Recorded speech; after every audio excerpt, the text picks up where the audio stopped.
கனடாவில் உணவுப் பொருட்களின் விலைகள் தொடர்ந்து உயர்ந்து வருகின்றன. கடந்த ஆண்டை விட செப்டம்பரில் அன்றாட தேவைக்கு பயன்படுத்தப்படும் பொருட்களுக்கான செலவுகள் 4% அதிகரித்துள்ளதாக கனடா புள்ளி விவரங்கள் தெரிவிக்கின்றன. காஃபி, மாட்டிறைச்சி, நட்ஸ் மற்றும் சாக்லேட் ஆகிய பொருட்களின் விலைகள் சடுதியாக அதிகரித்திருந்தன. காஃபி விலை ஒரு வருடத்திற்குள் 28.6% அதிகரித்துள்ள அதேவேளை வறுத்த அல்லது அரைத்த காஃபி விலை 40%த்திற்கும் அதிகமாக அதிகரித்துள்ளது. பிரேசில் மற்றும் வியட்நாமில் விநியோக பிரச்சினைகள் மற்றும் அமெரிக்காவின் வரிகள் ஆகிய காரணிகளே இந்த விலையேற்றத்துக்கு முக்கிய காரணிகளாகும். இதேவேளை மாட்டிறைச்சி விலை 14% உயர்ந்துள்ளது. குறிப்பாக அரைத்த மாட்டிறைச்சி விலை 14%த்திற்கும் அதிகமாக அதிகரித்துள்ளது. பன்றி இறைச்சி மற்றும் பதிவு செய்யப்பட்ட சால்மன் போன்ற பிற இறைச்சிகளின் விலைகளும் உயர்ந்துள்ளன.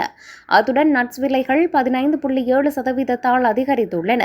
அமெரிக்காவின் மோசமான அறுவடையே இதற்கான காரணமாக கூறப்படுகிறது.